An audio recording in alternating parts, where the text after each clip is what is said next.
आप देख रहे हैं भोपाल तक। मैं हूं सुधा तिवारी। मध्य प्रदेश सरकार जिलों में मंगलवार को चल रही जन सुनवाई को लेकर काफी संवेदनशील है, लेकिन कुछ जिलों में जन सुनवाई का मूल अर्थ नहीं निकल पा रहा है। हम बात कर रहे हैं कटनी जिले की। इंदौर से चलकर कटनी जिले के हर राजस्व विभागों का चक्कर काटने वाला ये शख्स कुलबीर सिंह है। ये शख्स जमीनी विवादों में ऐसा उलझा कि इनके कई जोड़ी जूते अधिकारियों की चौखट पर जाते जाते घिस गए, लेकिन आज तक सफलता नहीं मिली। क्या कहते हैं जन सुनवाई को लेकर, सुनिए इन्हीं की जुबानी। मेरी गुरु नानक बाग में पैतृक संपत्ति है, जिसके अंदर मैं लगातार पूर्व में आवेदन दे चुका हूँ। 27/8 के दिन मैंने कलेक्टर साहब के सामने आवेदन दिया था। मैंने कहा साहब इस पर कार्रवाई करो। उन्होंने डीसी साहब को बोला कि इस पे आप अंतिम नोटिस दे दो और इस पर कार्रवाई करो। आज फिर मैं उनके पास गया। मैंने कहा साहब ये आपके आदेश की पालना नहीं हो रही, ये आपने मार्क किया 27/8 को, डीसी साहब ने आपको बोला और उसके बाद भी मेरे आदेश की आपके आदेश की कोई पालना नहीं हो रही है।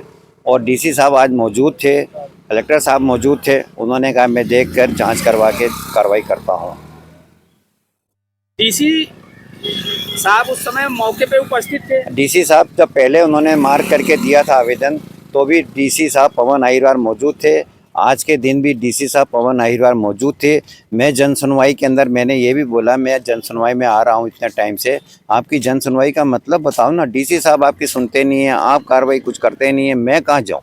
आज तक इस बंदे का इस बेंच से उस बेंच पे, उस बेंच से इस बेंच पे जूते घिस गए हैं।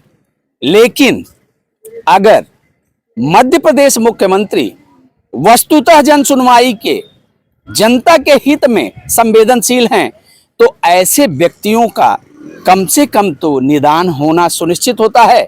अगर निदान नहीं होता तो जन सुनवाई, अगर हम संधि विच्छेद करते हैं तो जन चिल्लाता रहेगा, सुनवाई नहीं होती रहेगी। देखते रहिए भोपाल तक। मैं राकेश तिवारी। जय हिंद, जय भारत।